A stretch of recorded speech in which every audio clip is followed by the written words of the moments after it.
Attempt दे चुका हूँ civil services के, जिसमें मैंने 3 मेंस लिखे हैं। और उसके बाद में आपने सिविल सेवाओं की तरफ अपना रुख किया और आपने यूपीएससी और आरएएस दोनों एग्जाम एक साथ लगभग देने की आपने प्रयास किया। कोचिंग इंस्टीट्यूट का आपके इस प्रिपरेशन में कितना? टाइम के साथ बस एक चीज़ जो बदलती है वो करंट अफेयर्स बदलता है।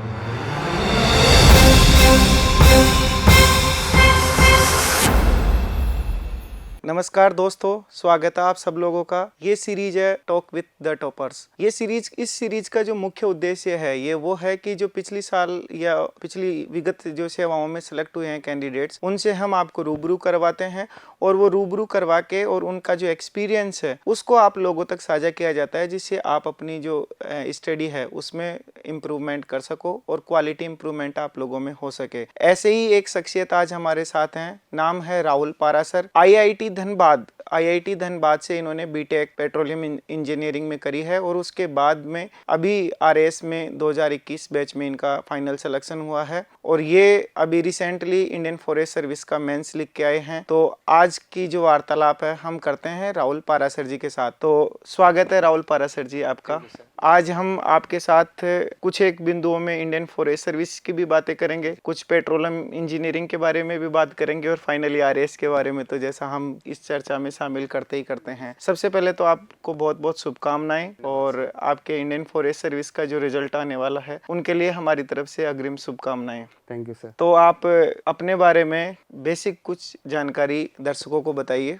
मेरा नाम राहुल पाराशर है। मैं डीग जिले के जनुथर तहसील का रहने वाला हूँ। मैंने अपनी प्रारंभिक शिक्षा डीग जिले में ही पूरी की थी, गवर्नमेंट स्कूल आदर्श विद्या मंदिर स्कूल से। उसके बाद मैं 12th में कोटा चला गया था कोचिंग करने के लिए और वहाँ से मेरा फर्स्ट अटेम्प्ट में ही आईआईटी धनबाद में पेट्रोलियम इंजीनियरिंग पे सिलेक्शन हुआ था। बीटेक के बाद मेरा रुझान क्योंकि सिविल सेवा की तरफ था, तो वहाँ से मैं प्लेसमेंट में ना बैठ के सीधे यूपीएससी की प्रिपरेशन के लिए दिल्ली चला गया था और मैं अभी तक 4 अटेम्प्ट दे चुका हूँ सिविल सर्विसेज के, जिसमें मैंने 3 मेंस लिखे हैं और अभी रिसेंट में इंडियन फॉरेस्ट सर्विसेज का जो मेंस हुआ है वो भी मैं मतलब लिखा हुआ है, मैंने रिजल्ट अवेटेड है। तो आपने कहा कि आपकी प्रारंभिक शिक्षा डीग, जी सर। तो तत्कालीन भरतपुर जिले से आपने की थी? जी सर। अब तो खैर डीग डिस्ट्रिक्ट अभी चेंज हो गया सर। अभी चेंज हो गया। तो आपने 2015 में ग्रेजुएशन कंप्लीट की? जी सर। आईआईटी धनबाद से, और उसके बाद में आपने सिविल सेवाओं की तरफ अपना रुख किया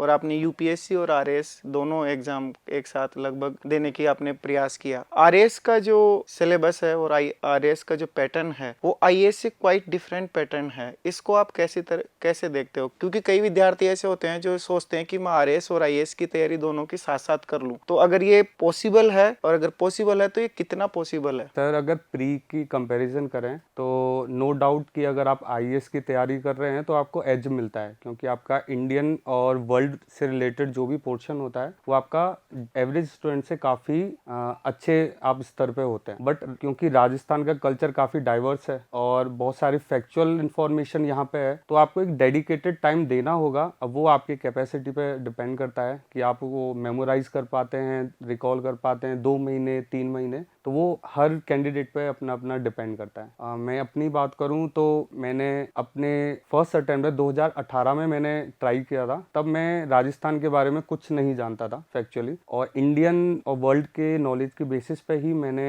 अटेम्प्ट दिया था और मैंने प्री क्वालिफाई किया। मेंस में भी मेरी कोई प्रिपरेशन नहीं थी क्योंकि मेरा मेंस क्लैश हुआ था सिविल्स का, तो बट स्टिल मैं एक अच्छे मार्क्स मतलब मैं अटेंड कर पाया था। मैं कुछ 20 या 30 नंबर से लिस्ट में अपने मतलब रह गया था। तो मुझे इतना कॉन्फिडेंस था कि अगर मैं थोड़ा सा एक डेडिकेटेड टाइम दूंगा आरएएस के अंदर तो मैं कहीं ना कहीं अपने आप को लिस्ट में मैं अपनी जगह बना पाऊंगा। तो 2021 का जब ये नोटिफिकेशन आया तो मैंने वहां से अपना गैप लिया, यहाँ पे आके अपने सेल्फ स्टडी की जो भी स्टैंडर्ड बुक्स है, अपनी सम्यक कोचिंग के जो मटेरियल है उनका एड ऑन किया, अपना कंटेंट एनरिचमेंट किया और उसके आधार पे मतलब मैं मेंस का मतलब अच्छे से क्वालिफाई कर पाया। तो आरएएस में जैसे प्री, मेंस और इंटरव्यू 3 फेज होते हैं और तीनों की तैयारी हम काफी टॉपर से बात कर चुके हैं। सभी लोग यही बोलते हैं कि प्री और मेंस और इंटरव्यू की तैयारी एक साथ ही होती है, अलग अलग कोई तैयारी नहीं होती है। लेकिन फिर भी आपने देखा है कि प्री में काफी फैक्चुअल चीजें पूछी जाती है। जी सर। मेंस में कुछ आपको लिखना रहता है और इंटरव्यू तो आपकी जो पर्सनालिटी का है उसका टेस्ट है। तो इन तीनों चीजों के लिए कंबाइंड रणनीति आपके हिसाब से क्या होनी चाहिए? सर क्योंकि जैसा हर स्टेट में एक पैटर्न होता है कि यहाँ फैक्चुअल इन्फॉर्मेशन को ज़्यादा वेटेज देते हैं, एनालिटिकल क्वेश्चन कंपैरेटिवली काफ़ी कम आते हैं। तो जो आपने प्रिपरेशन प्री में करी है तो वो पक्का आपको मेंस में एक एज देगी ही देगी। और कई बार इंटरव्यू में भी डायरेक्ट क्वेश्चन पूछे जाते हैं आपकी फैक्चुअल इन्फॉर्मेशन को तो टेस्ट करने के लिए। तो नो डाउट अगर आपका फाउंडेशन बहुत अच्छा है, अगर आपने प्री बहुत अच्छे से किया हुआ है, तो आपको मेंस में ऐसे सब्जेक्ट जहाँ पे फैक्चुअल इन्फॉर्मेशन चाहिए वहाँ पे आपको थोड़ा एफर्ट कम लगेगा। और बाकी सब्जेक्ट जैसे एथिक्स है, आपका पबेड है, जहाँ पे थियोरटिकल नॉलेज चाहिए और थोड़ा सा एनालिटिकल भी आपका एक प्रिपरेशन चाहिए, वहाँ पे आप अच्छे से टाइम दे सकते हैं बजाय मतलब फैक्चुअल इन्फॉर्मेशन के पीछे भागने। अगर मेंस की हम बात करें तो मेंस में क्या है कि जब आप लिखते हो, एग्जीक्यूट करते हो, तभी आपको धीरे धीरे उसका अभ्यास होता है। आप अचानक से जाके और एग्जाम में ही आप केवल लिख के आ रहे हो तो यकीन मानिए ना तो आप उतना सोच पाओगे और नहीं आप वहाँ एग्जाम में एग्जीक्यूट कर पाते हो। इस वजह से टेस्ट सीरीज का जो रोल है वो बड़ा अहम हो जाता है। इसको आप थोड़ा सा एलोबरेट करिए। हर पेपर की प्रिपरेशन उसके एग्जाम के हिसाब से ही होनी चाहिए। प्री में लिखने का कोई इतना रोल नहीं होता है, तो स्टूडेंट खुद अपने सेल्फ स्टडी के बेस पे भी मार्क्स अटेन कर सकता है। बट क्योंकि यहाँ पे सब्जेक्टिव एग्जाम है मेंस, तो यहाँ पे आपको टाइम मैनेजमेंट भी आना चाहिए, क्वेश्चंस को कैसे लिखना है। क्योंकि यहाँ पे जो स्पेस दिया जाता है वो बहुत लिमिटेड है, जैसे यूपीएससी के कंपैरिजन में स्पेस लिमिटेड है, तो आपको स्पेस के अंदर लिखना, आपको प्रेजेंटेशन स्किल्स, आपको क्या इन्फॉर्मेशन वहाँ देनी है क्या नहीं देनी है, ये सारी चीज़ का अभ्यास होना चाहिए। और इसीलिए टेस्ट सीरीज काफ़ी हद तक आपको उस माहौल में लाने के लिए बहुत कामगार साबित होती है। तो टेस्ट सीरीज अवश्य मतलब लगानी चाहिए, मेरा मानना तो है। आपको माहौल देने के लिए, आपकी तैयारी को परखने के लिए काफ़ी हद तक जरूरी है। तो जैसा कि हमने बात की कि टेस्ट सीरीज का जो रोल है बड़ा अहम हो जाता है इस एग्जाम में, यूपीएससी की एग्जाम हो चाहे आरएस की एग्जाम हो, उसमें दोनों में टेस्ट सीरीज का रोल बड़ा इंपॉर्टेंट होता है। अब हम बात करते हैं टेस्ट सीरीज के अलावा इंटरव्यू की। जी। तो इंटरव्यू के लिए क्या कुछ ध्यान रखना चाहिए एक विद्यार्थी को? सर क्योंकि यहाँ पे कई बार ऐसा देखने को मिलता है कि फैक्चुअल इन्फॉर्मेशन ज़्यादा पूछते हैं, जो कि वैसे नहीं होना चाहिए। तो आपका जो बेस आपने बनाया हुआ है, तो आपकी स्ट्रेंथ है वो आपको काम आएगी ही आएगी। साथ ही जो आपका पूरी जर्नी रही है, आपका ग्रेजुएशन जहाँ से हुआ है, आपका कोई अगर जॉब में है तो आप जॉब प्रोफाइल आपकी क्या रही है, उनका एक बेसिक भी अगर आप तैयार करें तो वो आपके इंटरव्यू के दौरान आपको मतलब अच्छे मार्क्स दिलाने में काफ़ी इंपॉर्टेंट रहेगी। और एक चीज़ जो मैंने अपने प्रिपरेशन में सीखी, ऑनेस्ट रहें, ज़्यादा बनावटी बनने की कोशिश ना करें, क्योंकि पैनल काफ़ी एक्सपीरियंस वाला होता है, वो उन चीज़ों को पहचान लेता है। तो जितना आप ईमानदारी से वहाँ देंगे, आप ना तो कहीं अटकेंगे, ना आपको कोई झिझक होगी, और आप अच्छे से सहजता से इंटरव्यू दे पाएंगे। तो इंटरव्यू के लिए जैसे कुछ बुनियादी चीज़ें हैं, डिटेल एप्लीकेशन फॉर्म्स वगैरह, उनका तो आप प्रॉपरली एक बार क्वेश्चन आंसर बना के भी तैयारी करके जा सकते हैं। बाकी कुछ करंट आप पढ़ सकते हैं। जैसे जो पिछले टॉपर्स हैं उन्होंने भी यही चीज़ हमारे साथ साझा करी कि कुछ एक चीज़ें तो आपकी स्टैटिक है, एटलीस्ट उनको तो आप प्रिपेयर करके ही जाएं। कोचिंग इंस्टीट्यूट का आपके इस प्रिपरेशन में कितना योगदान रहा? क्योंकि मेरे पास टाइम लिमिटेड था और मुझे यहाँ के प्रिपरेशन के बारे में उतनी नॉलेज नहीं थी, तो मैं उस टाइम में कोचिंग के जो मटेरियल थे उनसे अपने कंटेंट इनरिचमेंट कर पाया था। जो गाइडेंस वाली वीडियोस भी कभी यूट्यूब वगैरह पे अवेलेबल होती थी, मैं उनसे भी देखता था अपनी स्ट्रेटेजी को स्ट्रीमलाइन करने के लिए, और टेस्ट सीरीज के माध्यम से भी मैं अपने प्रिपरेशन को एक अच्छी दिशा दे पाया था। तो कोचिंग का काफ़ी योगदान रहा मेरे जर्नी में। इसी की वजह से मैं एक कंफर्टेबल तरीके से मतलब पेपर अटेम्प्ट कर पाया था। तो जैसे हम बात करते हैं सम्यक इंस्टीट्यूट की टेस्ट सीरीज की, जी सर। तो टेस्ट सीरीज काफ़ी गुणवत्तापूर्ण होती है और वो उसी आरपीएससी के माहौल के अकॉर्डिंग होती है। जी सर। आपने क्या कुछ पाया उस टेस्ट सीरीज में? कितना प्रासंगिक रही आपके?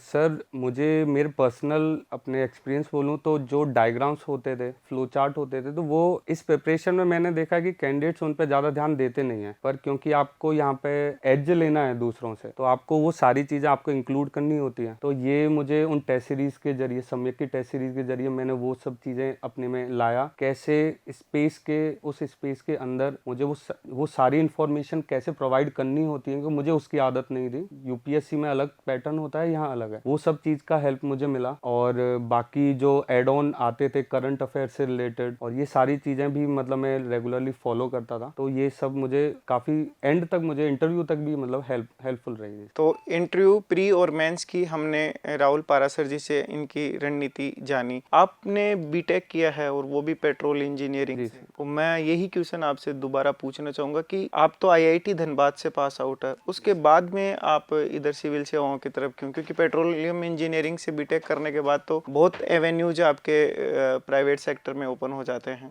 सर, अगर मैं ईमानदारी से इसका जवाब दूं तो मैं अपने 3rd ईयर तक मुझे इतना रुझान नहीं था अपने। मैं सोचता था कि कॉलेज अच्छा मिल गया है, ब्रांच अच्छी है, और मैं एक बहुत एक्सीलेंट स्टूडेंट नहीं रहा था अपनी जर्नी में। मैं एक एवरेज स्टूडेंट था। तो मुझे था कि मैं कहीं ना कहीं किसी पीएसयू में अपना प्लेसमेंट करवा पाऊंगा आराम से। बट क्योंकि 2014 के दौरान ही रिसेशन आया था ऑल सेक्टर में, तो कंपनीज ने रिक्रूटमेंट भी कट कर दिए थे, और कहीं ना कहीं जो कंपनीज जॉब अपॉर्चुनिटी दे रही थी तो उनमें भी अनसर्टेनिटी थी। और उसी दौरान हमारे कुछ सीनियर्स थे, उनका भी सिविल सर्विसेज में उन्होंने बहुत अच्छी रैंक हासिल करी थी। तो वहाँ से और मेरा जो ग्रुप था, उन सब लोगों का एक थोड़ा सा आप कह सकते हैं डिस्कशन हुआ कि आगे की जर्नी क्या रखनी है। वहाँ से मेरा रुझान इस तरफ बढ़ा, और जैसे जैसे मैं इस जर्नी में आगे बढ़ा तो मुझे लगा कि यही मेरे लिए ज़्यादा सूटेबल है। शायद मैं किसी पीएसयू में उतना अच्छा नहीं कर पाता जितना मैं यहाँ पे अपना डेडिकेशन से काम कर सकता हूँ। तो वहाँ के बाद फिर rest is the history sir.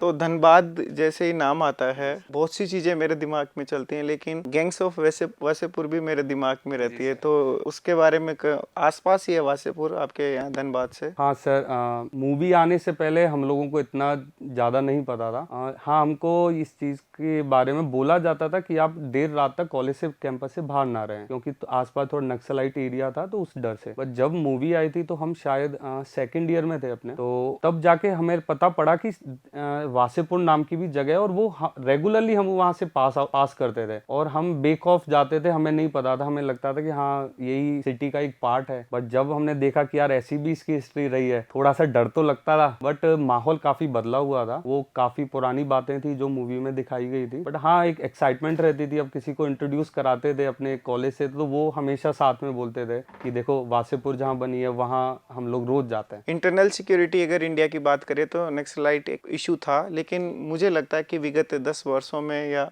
10 से 15 वर्षों में काफ़ी कुछ इस चीज़ पे अंकुश लगा है।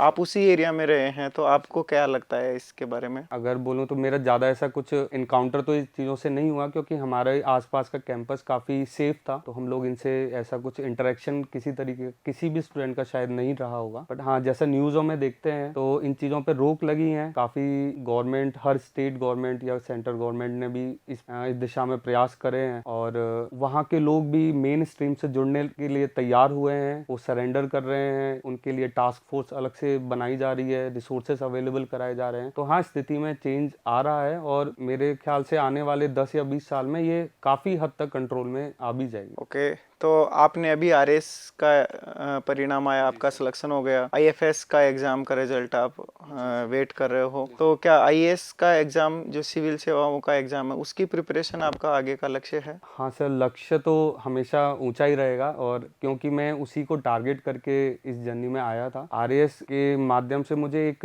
रिलीफ मिला कि हाँ, मैं क्योंकि अपने ऊपर एक सेल्फ डाउट होने लग गया था। इतने काफ़ी बड़ी जर्नी हो गई थी मेरी 2015 के बाद। तो यहाँ पे मुझे एक था कि हाँ, मैं अभी रेस में हूँ, और मैं फेलियर देख देख के जो मुझे डिप्रेशन का एक दौर आने लग गया था, तो वहाँ से काफ़ी मैं उभर भी पाया हूँ। और आगे अपने जो मेरे 2 अटेम्प्ट और बच रहे हैं सिविल सेवा में, तो मैं वहाँ पे अपने अभी अटेम्प्ट देना चाहूँगा। तो राहुल जी, जैसे राजस्थान में अभी आपकी ज्वाइनिंग हो जाएगी कुछ दिन बाद में, और यूपीएससी की प्रिपरेशन आप कर रहे हो, फिर आपको तालमेल की इश्यू आएगा, फिर आप कैसे तालमेल करोगे? सर, तालमेल का तो ऐसा है कि क्योंकि काफ़ी लंबे टाइम से प्रिपरेशन कर रहे हैं, तो बेसिक्स प्रिपेयर्ड हैं। टाइम के साथ बस एक चीज़ जो बदलती है वो करंट अफेयर्स बदलता है। बाकी आपका जो तैयार किया हुआ है फाउंडेशन, वो आपका सेम रहता है। तो मुझे नहीं लगता कि उतना ज़्यादा इशू आना चाहिए। बाकी जॉब प्रोफाइल कैसी रहती है तो उसका तो अभी कुछ कहना मुश्किल है। डीओपी विभाग के द्वारा जारी किया जाता है, उससे पता चलेगा। अभी आरएस 2023 की मेंस की एग्जाम आने वाली है, जी सर। तो उसके लिए काफी विद्यार्थी तैयारी कर रहे हैं। उनके लिए आप क्या संदेश देना चाहते हैं? सर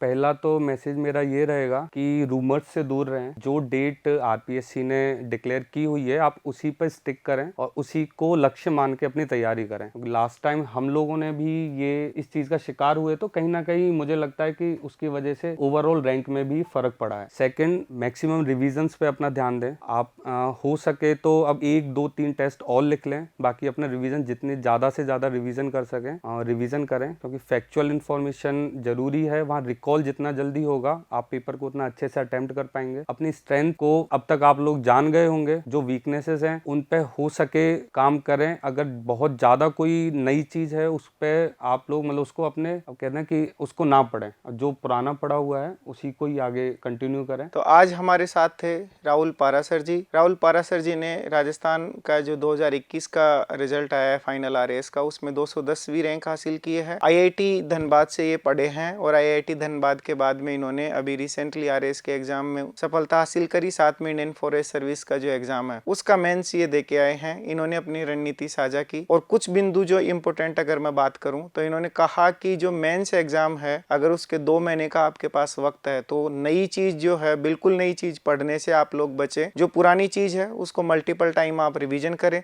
आप अपने जो शॉर्ट नोट्स हैं उन शॉर्ट नोट्स को थोरोली एक बार ढंग से पढ़ के और टेस्ट सीरीज में आप उन चीजों को एग्जीक्यूट करते रहें। तो आज हमारी ये मुलाकात थी राहुल पारासर जी के साथ। मिलते हैं किसी नए शख्सियत के साथ, तब तक के लिए धन्यवाद।